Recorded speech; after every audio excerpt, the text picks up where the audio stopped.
We have planned this Make to Learn event today really as a kickoff to the Make to Learn initiative. We want this to be a sort of, convergence where we start to have a conversation about the way that it works with learning. And the National Writing Project panel is certainly part of that. And so I'm going to turn it over to Christina Cantrell. Thank you. Hello, everyone. Thanks so much for coming and sticking through while we figured that out, and for Jeff for figuring out which thing the thing goes in. Welcome to the river panel. That's what people kept saying. Are you doing the river panel today? So I'm Christina Cantrell. I work at an organization called the National Writing Project. Does anybody here know the Writing Project? Okay, great. So we have lots of friends here, but I'll also just, for those of you who aren't familiar with the Writing Project, I'll give you a little overview. And then I'm here with my colleagues who are from the Ozarks Writing Project and the Colorado State University Writing Project. The Writing Project is a teacher professional development network, I would say educator professional development network that connects K through university educators, goes inside and outside of school and across disciplines, and really thinking about literacy learning and teaching. And we are an older network, and we have writing project sites all over the country, so we have 2 of them here, and there might be 1 near you, so you can check out nwp.org to learn a little bit more. It's a dynamic net showing that we also connect online in many different ways, and we'll talk a little bit about that because we're hoping that this panel will really just sort of open a conversation that we'd like to have with a larger community. So we'd love to invite you into that conversation and to connect with us, probably online, but face-to-face too would be great. Right now the National Writing Project is, is this the online version or is this the offline version? Yeah, because I think we're going to need the video. But anyway, while she's doing that. So the National Writing Project has been part of the Arthur Digital Media and Learning work for several years now. And we came to that work with a focus on digital literacy and what was the impact on literacy learning and teaching as we were using more dynamic digital media network tools. But also what really brings us here is this focus on making. So my colleagues will talk a lot about this, but I just wanted to give some context that as writers and as teachers of writing, we're really interested in how kids are creators and youth are creators and adults are creators actually. As a peer network, we do a lot of our own creation. That's a core piece of our work. So this idea of writing is making and making is writing is sort of something that influences us today. And when we're thinking about connected learning, which is the new design and learning principles framework of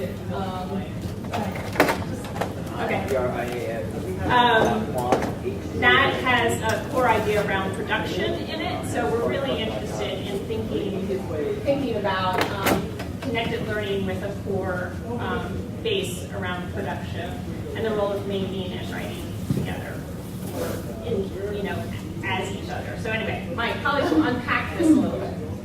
So that was it. Yeah. Okay. Thanks. And so in this connected learning work, we've been doing some making work in different parts of the country, and it looks really different in the different contexts where it is. And what was really exciting in planning for this panel was that we were hearing from folks in the Ozarks about some of the work they were doing, and then we were hearing from the folks at Colorado State University Writing Project about some of the work they were doing. And it was a different approach towards this writing as making, and each one had its sort of own flavor and sort of a different take on it. But what came out of it was this really, we started to see these common pillars and these common ideas emerging. So we had a couple of Google Hangouts to plan for this session, and these pillars started to emerge as we were talking. So I'm just gonna, you don't have to memorize them or anything, but I just wanted to make them visible to you, because these guys will talk about their work and pick up on some of these themes. And then we'd like to, first Ozarks will go, and then Colorado State will go. And then after these short presentations about the local work, we'd like to go back to a set of questions that build off of these pillars for us all to discuss. Okay? Now, Paul's going to be managing a Google document that we can contribute to, so we can talk in the space, and we can also add to the Google document online. But we'd really like to open this as a conversation that that needs to be continued, because so we're thinking that these pillars are really just our first sketch at some of the core things we're seeing emerge out of the work. Making is writing, writing is making, the real world implications, community involvement, social engagement, and transfer between in and out of school work, and language and literacy, I would say too. And I would, and the possibilities of this actually evolving into something we could use as educators in the field, thinking about implementing this work in different contexts, we'd really like you to help us think about that. Like, could this start to emerge a bit of a bigger framework around this work that could be useful in your context too? So when we come back to the conversation, that's the kind of thing we'd like to hear about you in your context, what you noticed from these guys' stories, and then think sort of more holistically about how we can merge some common threads to this work that could help build this work together. Okay. Anything else? Okay, great. Well, turn it over to you guys. And I didn't introduce you guys, so you might want to just take the line. Okay, sure. Are you going to get this? Okay.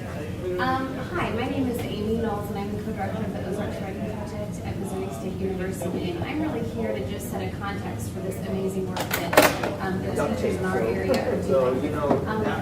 We have been working with Christina at the National Writing Project about this relationship between making and technical writing. And I think back to when I taught in the dreaded technical writing unit, as creative as I got was you open your box of shoes and there are two different sizes, write a complaint letter. It's completely inauthentic, painful. So our whole goal is to support teachers.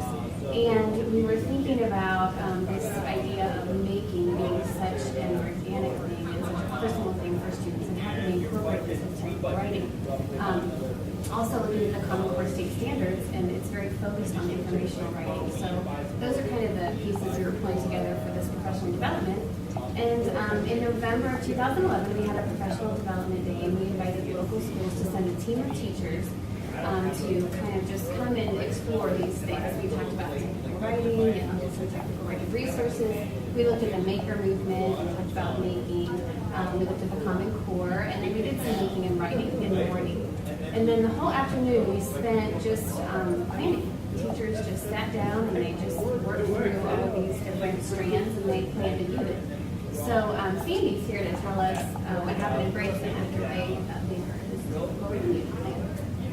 I'm Sandy Miller, and I teach 6th grade at Branson Intermediate, Missouri.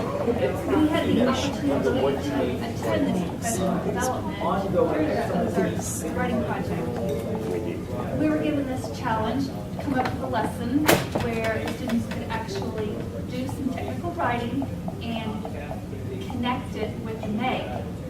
Well, every year our 6th graders have an opportunity to participate in a children's literature conference, and we were trying to figure out, okay, how can we raise money for this? Because our students all get to take away a book that is signed by a published author. So my colleague Kelly, who's not here today, we started planning, and we thought, okay, this is what we're going to come up with. And our kids became young entrepreneurs.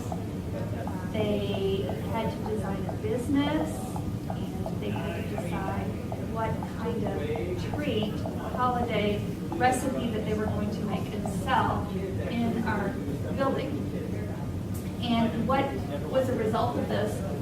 We took it as just small tidbit of, it was a lesson plan, it was what we needed to do for this professional development, but it turned into something a whole lot more than that. That's kind of what we're going to show you today as we go through. And this is a quote from one of our students, and we thought this said it very well. It teaches kids like us that writing can involve more than a piece of paper and a pen. It involves hands-on projects, and that's where the main for started with it all. You can just go through these slides. Okay. When we started with the technical writing, we had two goals in mind. We had to teach persuasive and we had to teach expository. And those were our two skills that we had to focus on. The persuasive part came down where the students had to write a persuasive letter. They had to convince 3 teachers, myself being one of them, that their product, their business was the business of choice.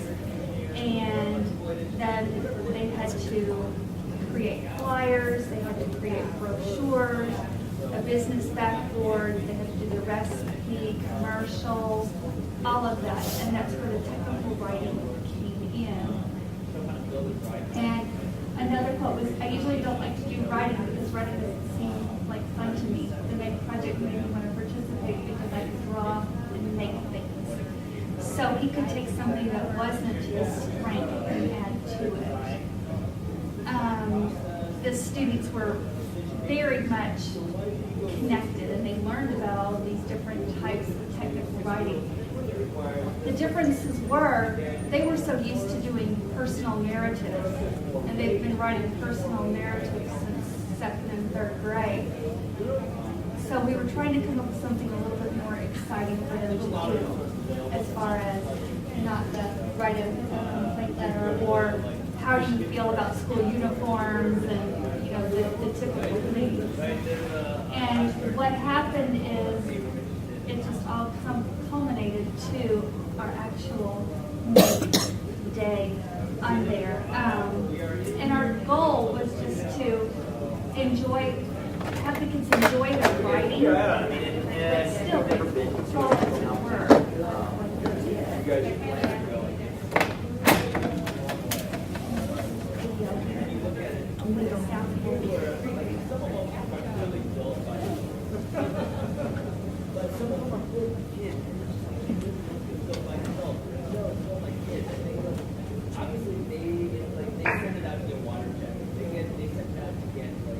All right, you guys had to do a lot of writing for this project. Love to, talk more about it, hang out.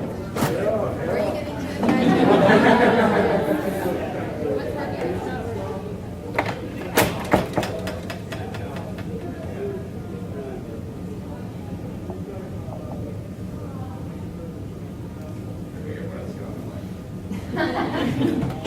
Okay, well, basically this video that we're going to show, it talks about some real world implications on there, and that's one of the pillars that we had covered. One of them was the children's literature conference that we had to raise money for. All right, you guys had to do a lot of writing for this project, didn't you? We heard that one. They had to do a lot of writing.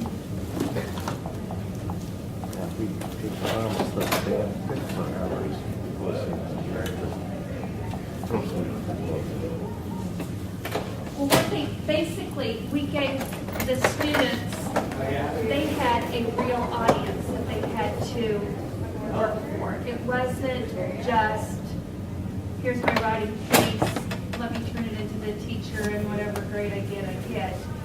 They had a real audience, and they had some ownership, some stake into it.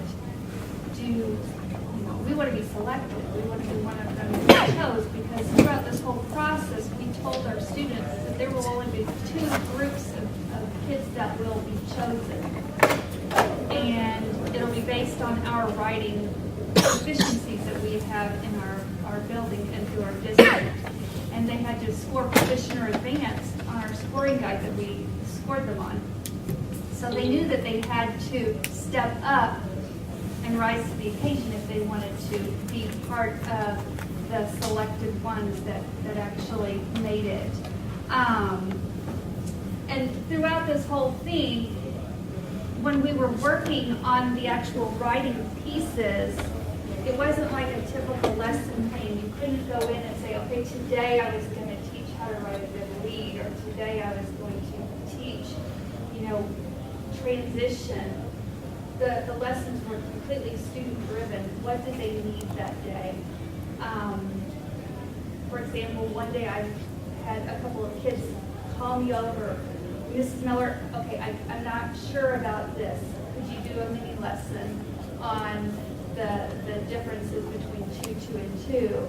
Or can you do a mini lesson on when do I use a colon as opposed to a semicolon in reading of a business letter? So those were driven by the students. Now, Kelly, her mini lessons were completely different than my mini lessons because her students had their own backgrounds, the things that they could bring with them into the classroom, whereas mine may have something different. So that was one piece that, was realistic. You couldn't plan for that day. You knew what you wanted to get accomplished, but it depended on the students and their ability at the time.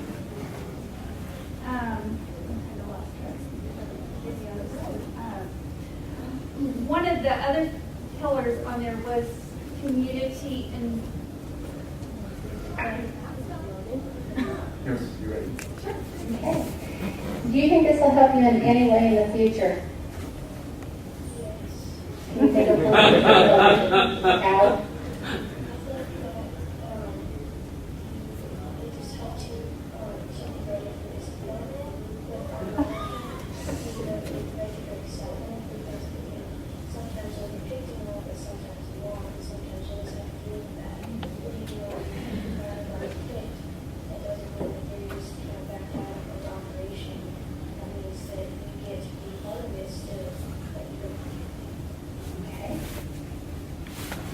that was one thing that, even if those students weren't, their business wasn't selected, they all were able to take part on the final make day. It didn't matter if your business was selected or not. Everybody played a part in it. And to prepare for the community involvement and whatnot, we had different individuals come in and help with us. This one, I thought it was great that Ms. Miller brought in people from businesses like Jack Hershen to show us how to persuade and teach us what to put in our letters. The kids thought it was great. If you don't know who Jack Hershen is, he is the founder of Silver Dollar City.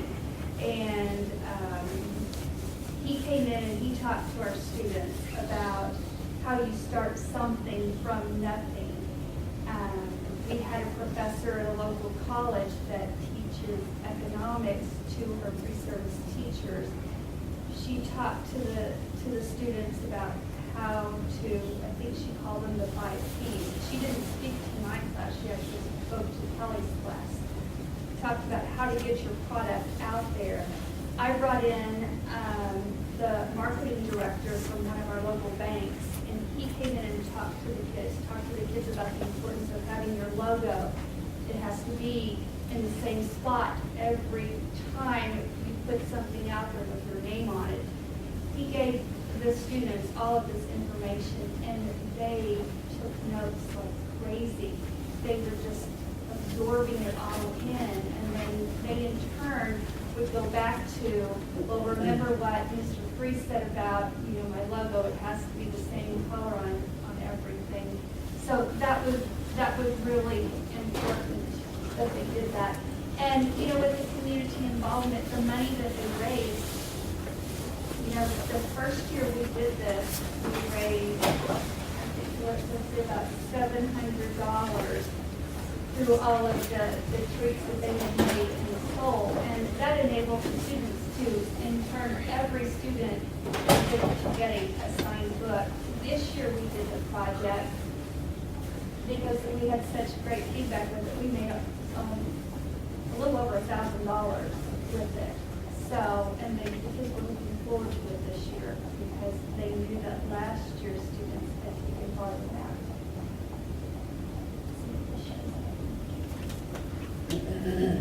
Can I throw a question out?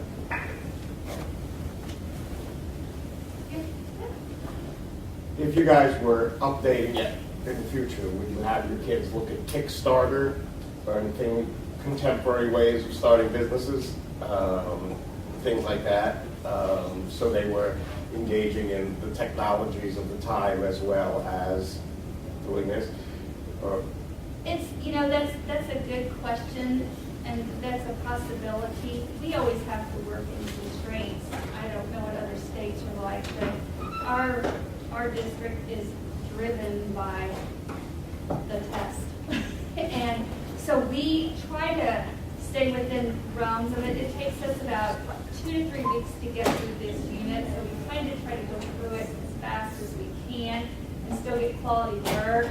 But that is a possibility. one of the things that we've talked about a lot in the school district where we work is that once students leave your K-12 school district, they will never write on paper again. Mm-hmm. And so prepping for the test is a step, but Yes. what they will never hand in even a math paper on paper again. Well, and to answer that question, there's probably samples of our portfolios. The nice thing about Kelly and my classroom, we have a 2-to-1 classroom. That's our computer ratio. Okay. So we do a lot of it online. Right. And they do a lot of it just using word processors, publishers, whatnot. So they get immersive. We go online for a lot of it Okay. to find information. One of the things that you guys did was you earned almost $1,000 for the 6th grade literature conference, and that's coming up in May. Knowing that you've helped to support that, how does that feel? It was good because it makes you feel like you've done a part of helping others. Any last thoughts? It's just fun overall. Get to know people and just have fun with it. It's not like a real test kind of thing. It's just about having fun, doing Christmas trees and all that good stuff. Did you learn some things though? Okay. All right. Well, thanks, guys. And you know what? I have a feeling that Mrs. Neal and Mrs. Miller will be doing this again.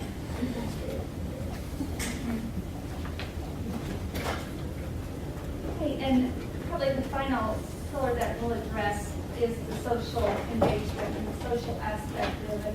One of the things that I love is that we have to pick our own partners, and that was one of the great things. We have such a diverse group of learners, and we sent the kids online and they took the interest survey. They actually got to match up with students who had different strengths. Maybe one was artistic, one was not, one was better in writing, one was better with music, and they got to choose their partners in that way. Mrs. Miller let you choose partners in her class. She had us take this test online. It was like a strategy and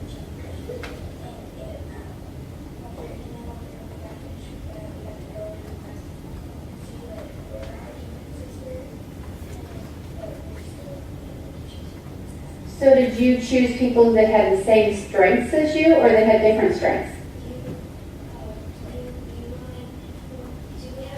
we had this sheet thing where it was kind of like how to brush on it, and kind of like a graph with all the stuff that like your strengths and weaknesses, and you wanted to find like maybe one of your friends that you were low in that area and then they were high in that area, so that you could just match up that and see what kind of Okay, so the main idea was that you had lots of strengths and not strengths in just some areas and not in others? Was that the idea, do you think?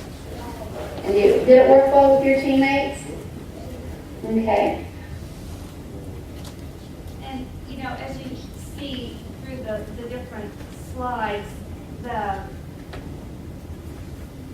we had a lot of different students at different levels. We had SPED students working together. We actually had one group whose business we selected had a special ed student in there. We had behavior disorder, we had autistic students, all of them were able to take part. We didn't leave any of our students out. They each were able to take ownership in their project and whatever they were doing, whether it was putting a label on a bag or it was actually making puppy chow or, you know, whatever. I think Trey kind of here. And you know, as you see, as we go through the students, we're very engaged through there, and it just made that whole technical writing a lot more pleasant for the students than what we would have done in previous years.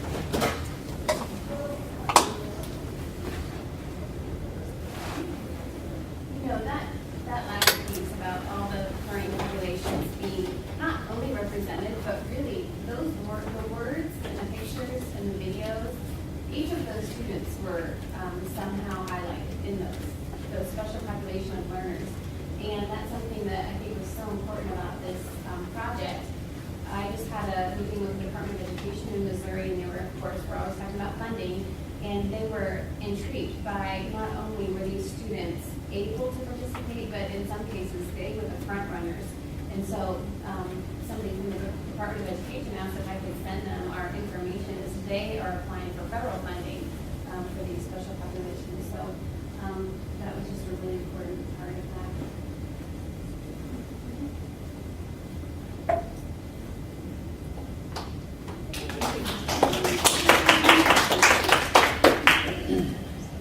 So yeah, we're going to completely switch gears and talk about a different project in a similar context.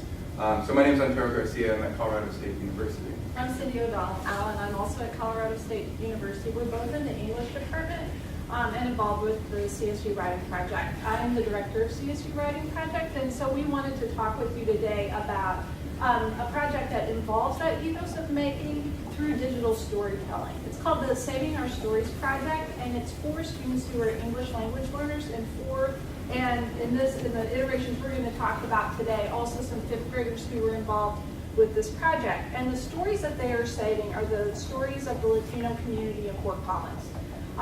That includes their own stories, the stories of their families, the stories of first generation students and professors from CSU, and the stories of community members and leaders in the Latino community of Fort Collins. There are really three aspects to this project, and it's kind of difficult to talk about a metaphor that combines all of those three things together.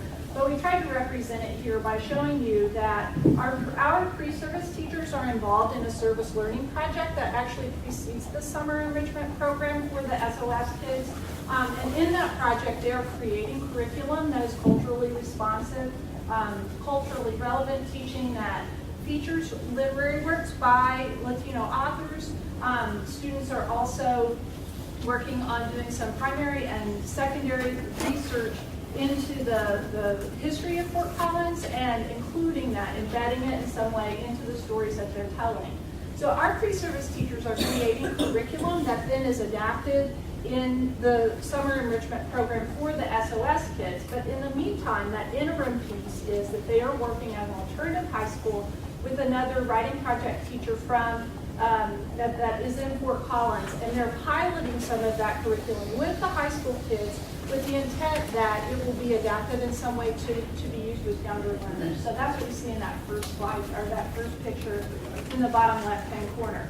And then really the corner or the centerpiece of the work is the work that the kids are doing in the Saving Our Stories project. In that middle picture there, you can see one of the students who's documenting a presentation that was made by a director from the local Fort Collins Latino museum called El Museo, which is a restored adobe home that was inhabited by sugar beet farmers in the early part of the 19th century. So that really is the focus of the work.